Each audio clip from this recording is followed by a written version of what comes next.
Mesdames, Mesdemoiselles, Messieurs, bonjour. Bienvenue dans la quotidienne des marchés du FX du mercredi 19 octobre 2016. Wall Street a terminé en hausse mardi grâce aux gains enregistrés dans les matières premières, la santé et les services publics. Le Dow Jones a progressé de 0,42%, le S&P 500 de 0,62% et le Nasdaq de 0,85%.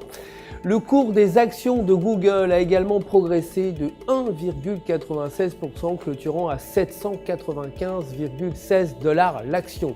Techniquement, sur le graphique de 4 heures, le cours se situe au-dessus de la résistance à 790 $ et si le cours se maintient au-dessus de cette résistance, il pourrait atteindre les alentours de 820 $ l'action. Toutefois, une cassure du support entraînerait Google vers 750 $.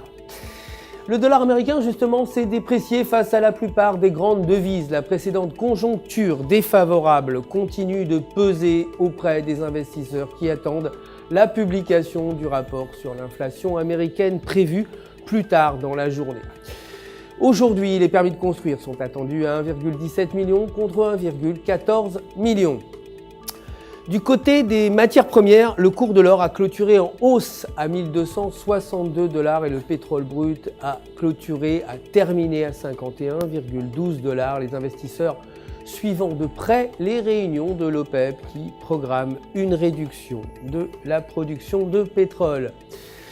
Allons voir du côté des devises. L'euro est resté inchangé face au dollar. Les investisseurs attendent la réunion de la politique monétaire de la Banque centrale européenne qui aura lieu plus tard dans la semaine. Techniquement, sur le graphique de 1 heure, la paire euro-US dollar se situe à proximité de la bande médiane de Bollinger avec un MACD inférieur à 0. Et si ces conditions se maintiennent, il se pourrait que la paire chute vers 1,0800 $, tandis que si elle franchit la bande supérieure, elle atteindrait 1,1200 $.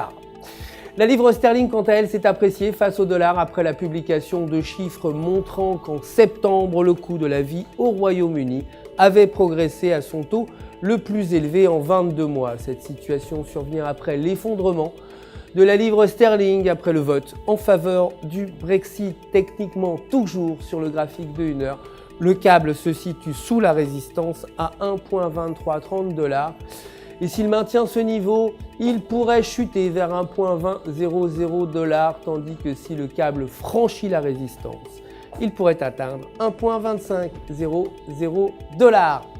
Voilà, c'est tout pour aujourd'hui. Merci en tout cas de nous avoir suivis. Je vous retrouverai demain matin, comme tous les matins, sur www.ufx.com pour tous vos besoins de trading. Tout UFX joint à moi pour vous souhaiter une excellente journée sur les marchés.